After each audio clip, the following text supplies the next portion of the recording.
तुम्ही अर्धपोटी जेवायला पाहिजे. आता आमचं रोज ओव्हरफ्लो व्हायला लागलं. अर्धपोटी कोण जेवतं? म्हणजे माझी पचनाची कॅपॅसिटी, माझी पोटाची कॅपॅसिटी नाही. त्यांनी तसं वर्णन केलं की तुमच्या क्षमतेपेक्षा तुम्ही अर्धपोटी. 2 गोष्टी अर्धशक्ती सांगितल्या. एक तुमचा आहार आणि दुसरा व्यायाम. आणि ते अतिशय सायंटिफिक आहे. जर तुमचा आहार अर्धशक्ती नसेल, half the capacity of your abdomen नसेल किंवा half the capacity of the digestion नसेल, तर that will create issue, that will create insulin resistance and that will stimulate mTOR gene expression. आता हे विसरलो आम्ही की ते अर्धशक्ती जेवायचं आहे, अर्धपोटी जेवायचं आहे. इतर तर बेल्ट लूज करेपर्यंत रोज जेवतो आपण. मग त्याचा इम्पॅक्ट चुकीचा होतो आहे. आणि जेवायचं किती वेळा? मग त्यांनी सांगितले 2च वेळा जेवायचं आहे. खूप जर तुम्ही हेल्दी असाल तर 1च वेळा जेवायचं आहे. म्हणजे इंटरमिडिएंट फास्टिंग काय आजचं नाही आहे. आज 4000 वर्षापूर्वी तुम्ही म्हणजे त्यांनी सांगितले की तुमचं एकभुक्त व्हा किंवा द्विभुक्त व्हा. आणि ते पण किती? अर्धशक्ती. इथं अर्धशक्ती विसरलो आम्ही फक्त कार्बोहायड्रेट लक्षात ठेवले. आम्ही फक्त पुरणपोळ्या लक्षात ठेवल्या. मग कधीतरी पुरणपोळ्या होतं म्हणून ती 4 दाबायच्या नाही जमत ना, अर्धीच खा फक्त. फळांचं पण तसंच आहे. हॉक करतात लोक फळं. अरे तुम्हाला खायचं ना, आंबा खायचा ना, एक फूड टेस्ट करा ना रोज. इथं कोणीच थांबत नाही एका फुडीवर. मग हे सगळ्या गोष्टी ज्या आहेत त्या अर्धशक्ती सांगितल्यात. कार्बोहायड्रेटचं पण सेवन तुम्ही अर्धशक्ती करा आणि त्यासोबत तुम्ही रेग्युलर स्ट्रेंथनिंग एक्सरसाइज करा. तुमच्या शक्तीप्रमाणे एन्ड्युरन्स करा. तर ते अर्धशक्ती खाल्लेलं तुमच्यावर ग्लायसेशन इम्पॅक्ट येणार नाहीत. तुम्हाला इन्सुलिन रेझिस्टन्स होणार नाही. तुम्हाला मायटोकॉन्ड्रियल डिस्फंक्शन होणार नाही. तुम्हाला तेवढंसं पुरेसं आहे. ते आम्ही ऐकत नाहीत. आणि सो पूर्वी अबंडन्स नव्हतं, त्यामुळे ऑटोमॅटिकली ते होतं. आणि आता सगळ्यात मोठा इश्यू आहे की प्रोसेसिंग ऑफ द फूड. म्हणजे काही प्रोसेसिंगमध्ये असे आहेत की तुम्ही जर समजा काही जर डेझर्ट्स बघितले की त्याच्यामध्ये तुम्ही वाईन गरम करताय. म्हणजे किती ॲडव्हान्स ग्लायसेशन एंड प्रोडक्ट्स तयार होतील त्याच्यामध्ये. तुम्ही हॉट चॉकलेट्समध्ये चॉकलेट हीट करताय. आधीच chocolate is a browning reaction. अजून त्यांना ब्राऊन करताय, अजून त्यांना टॉक्झिक करताय. मग ते एवढंसं जरी खाल्लं तर तो मेटाबॉलिक सिंड्रोममध्ये लँड करणार आहे. त्यामुळे प्रोसेसिंग ऑफ द फूड चुकतं आहे आपलं सध्या. त्याच्यानंतर आपलं डोसेज ऑफ द फूड म्हणजे त्याचं portion size of the food आपलं चुकतं आहे. त्याच्यानंतर फ्रिक्वेन्सी ऑफ द फूड चुकतं आहे. आणि वी ब्लेम किंवा आम्ही अगदी आधीपासून लोक हेच खात आले ना, आता काय प्रॉब्लेम आहे? प्रॉब्लेम नाही आहे. तुम्ही कार्बोहायड्रेट अजून पण खा, आवश्यक आहेत कार्बोहायड्रेट. मी त्या एक्सटेंटपर्यंत विचार नाही करत जे सायंटिस्ट सांगतात की कार्बोहायड्रेटची गरजच नाही आहे. पण असंही नाही की तुम्ही फक्त कार्बोहायड्रेट डाएट घ्यायला पाहिजे. तर बेसिकली तुमच्या परत पुरुषम विक्षमच्या तुमची प्रकृती कशी आहे, देश कसा आहे, दुष्यम देशम बलम कालम प्रकृतम मानलम वया म्हणतात की तुमचं देश, तुमचं खायची पद्धत, तुमचा सॉईलचा फ्लोरा कसा आहे, तुमची प्रकृती कशी आहे, ह्याच्यावर सगळं डिपेंड आहे की तुम्ही कार्बोहायड्रेट बहुल आहार खायला पाहिजे का प्रोटीन बहुल आहार खायला. साखर बंद करायची तर मग त्याच्याऐवजी मी गूळ खातो. त्याच्यामध्ये 3 स्वीटनर्स आहेत. खूप चांगला प्रश्न आहे. त्याच्यामध्ये 3 स्वीटनर्स आहेत आणि एक आर्टिफिशियल स्वीटनर आहे. तर हे स्वीटनर्सनं सगळ्यात टॉक्झिक आहेत. म्हणजे मधुर रस आणि त्याचे साईड इफेक्ट्स आयुर्वेदाने खूप वर्णन केले. अच्छा. की तुम्ही जर गोड खाल्लं किंवा मधुर रसात्मक तुम्ही जर अन्न जरी खाल्लं, म्हणजे तुम्ही भात खाल्ला जास्त किंवा पोळी खाल्ली किंवा ज्वारी किंवा बाजरी, हे जे मधुर रसात्मक आहार जर तुम्ही खाल्ला तर त्याची टॉक्झिसिटी खूप जास्त, हे अगदी क्लिअर वर्णन केलं आहे. It comes to sugar. मग लोक काय करतात? गुळाचा चहा, मग गुळाचा पदार्थ, गुळाची पुरणपोळी, गुळाचे लाडू. म्हणजे लोकांना वाटतं गुळाचं खाल्लं म्हणजे हेल्दी आहेत. हे साखर आणि गुळ हे जे आहेत ना, हे सख्खे भाऊ नाही आहेत, हे जुळे भाऊ आहेत. तुम्ही साखर सोडून जर गुळ खाल्ला तर it is one and the same for all. गुळ इज नॉट हेल्दी. हेल्दी म्हणून गुळ खा आणि साखर सोडा, कारण का ती केमिकली. गुळामध्ये कोणी सांगितलं केमिकल नाहीत म्हणून? गुळ केमिकलशिवाय तयारच होऊ शकत नाही. तेव्हा both are toxic to the body. तर मला तर असं वाटतं की लहानपणापासून बाळांनासुद्धा साखर आणि गुळाची गरज नाही. त्यांना सवय लावायची काही आवश्यकता नाही. तिसरं जे महत्त्वाचं स्वीटनर आहे ज्याच्यामध्ये खूप वादविवाद आहेत ते आहे मध. मध is a very good sweetener. आता जसं गुळामध्ये आणि साखरेमध्ये ग्लुकोज आणि म्हणजे डायसेकराइड आहे ना, ते ग्लुकोज आणि फ्रुक्टोज दोन्ही पण आहेत, तसं मधामध्ये पण ग्लुकोज आणि फ्रुक्टोज आहे. पण मधाचं मॅट्रिक्स जे आहे हे गुळ आणि साखरेपेक्षा खूप वेगळं आहे. आजचं सगळ्यात मोठं कल्प्रिट डाएटमधलं तुम्हाला विश्वास नाही बसणार, पण that is a seed oil. Seed oil is toxic for humans. Toxic for the, मी तुम्हाला जे 8 पॅथॉलॉजी सांगितल्यात ना, त्यातली जी सेल वॉल इंटिग्रिटीची जी पॅथॉलॉजी आहे that is completely disturb by seed oil. बापरे. मग काय खायचं?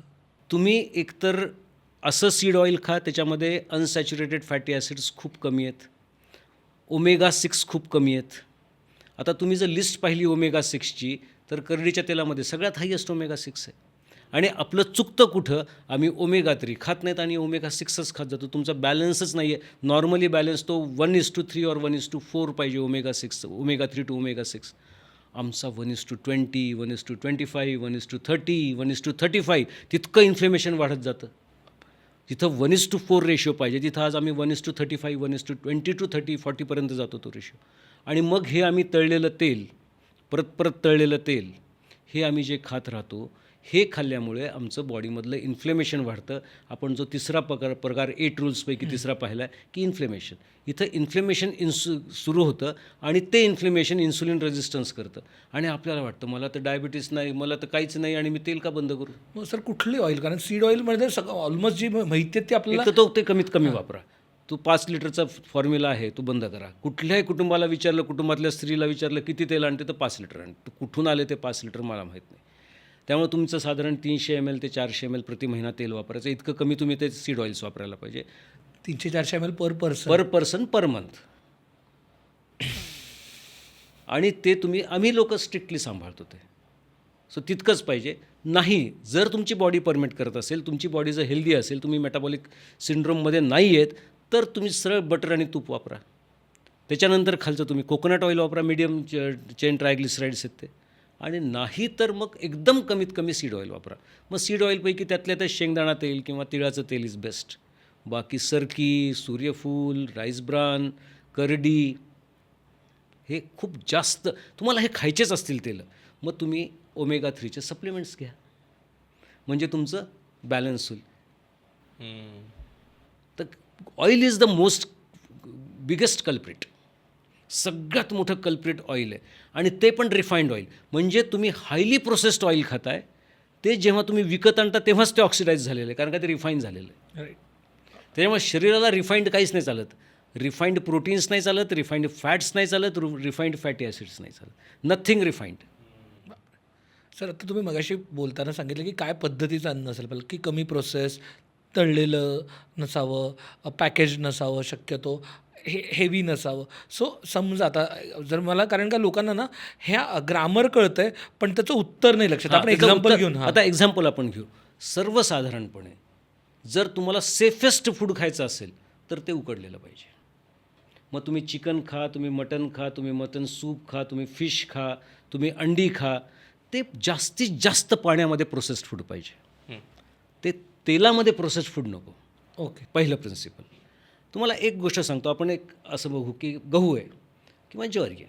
ज्वारीचा आपण दलिया केला किंवा गव्हाचा दलिया केला, म्हणजे त्याचे धान्य कसे झाले, मोठे मोठे तुकडे होतात. त्याला आपण क्रॅक्ड व्हीट म्हणतो, मोठे मोठे तुकडे. त्याच्यानंतर आपण कणिक तयार केली, पीठ, गव्हाचं पीठ ज्याच्या आपण पोळ्या करतो. आणि त्याच्यानंतर आपण मैदा तयार करतो. म्हणजे मैद्यापासून मैदा करतो म्हणजे आपण ते रिफाईंड करत जातो. मैद्याचा ग्लायसेमिक इंडेक्स हा तुमच्या साध्या पोळी करणाऱ्या गव्हाच्या पिठापेक्षा कैक जास्त आहे. आणि तो त्या क्रॅक म्हणजे दलियापेक्षा अजून कैक पटीने जास्त आहे. म्हणजे जितकी गोष्ट तुम्ही रिफाईन करणार आहात तितकं तुमचं ग्लायसेशन वाढत जाणार पुढचं. आणि आपला चौथा जो इश्यू आहे तो ग्लायसेशनचा आहे. त्याच्यामुळे आता इथं काय माहिती आहे का, की जेव्हा आम्ही पेशंटला सांगतो, पेशंट म्हणतात आम्ही ते हे करतो, चिल्ले करतो. आता चिल्ले करतो म्हणजे तुम्ही पीठ करता. अरे करू नका पीठ. प्रॉब्लेम पीठ करण्यामध्ये. मग आम्ही सांगतो मुगाची डाळ नाही, आम्ही मुगाच्या डाळीचे चिल्ले करतो. म्हणजे आम्ही मुगाच्या डाळीला पीठ करतो. पीठ केलं की संपला कार्यक्रम. मग खायचं काय उकडलेलं खा. त्याच्यात काय मसाले टाकायचे ते टाका. तुम्ही स्टीव्स तयार करा. तुम्ही बॉईल चिकन खा, बॉईल मटन खा, बॉईल व्हेजिटेबल्स करा. किंवा मग तुम्हाला कडधान्य खायचं असेल तर ते भिजवा, कुकरमध्ये शिजवा, त्याला कमीत कमी तेलात फोडणी टाकून तुम्हाला जे स्पायसेस पाहिजेत, ज्या भाज्या पाहिजेत त्या त्याच्यात टाका, त्या खा भरपूर. काय इश्यू आहे. आणि रोस्टेडमध्ये काय माहिती का, रोस्टिंगमध्ये होतं काय, जेव्हा आम्ही ग्लायसेशनचा विचार करतो ना, तेव्हा रोस्टिंगमध्ये कलर चेंज खूप नाही व्हायला पाहिजे. भाजता जास्तच भाजलं गेलं आणि ते जर ब्राऊन झालं, browning reaction is very important. It should not be browned. मग भाजताना तुम्ही इतकं कमी भाजायला पाहिजे की ब्राउनिंग रिॲक्शन नाही झाली पाहिजे. मग ब्राउनिंग झालं की मग त्याचं तुम्हाला थालीपीठ करा, हे करा, ते करा, तुम्हाला जे काही भाजणं त्यातल्या त्यात चांगलं आहे. पण तळणं, बार्बिक्यू करणं किंवा ते काय आपण म्हणतो त्या भट्टीमध्ये ठेवून तंदूर करणं, that is the worst part. कोविडमध्ये लोकांना वाटलं होतं की मॅक्झिमम इंडियन्सचा डेथ होईल, कारण काय आपली खूप थिक पॉप्युलेशन आहे. असं झालंच नाही. कोण कारणीभूत आहे. आमचं किचन कारणीभूत आहे, इंडियन किचन कारणीभूत आहे. कारण का इंडियन किचनमध्ये मॅक्झिमम मसाले वापरले जातात आणि ही सगळी मसाले एजेस कमी करतात.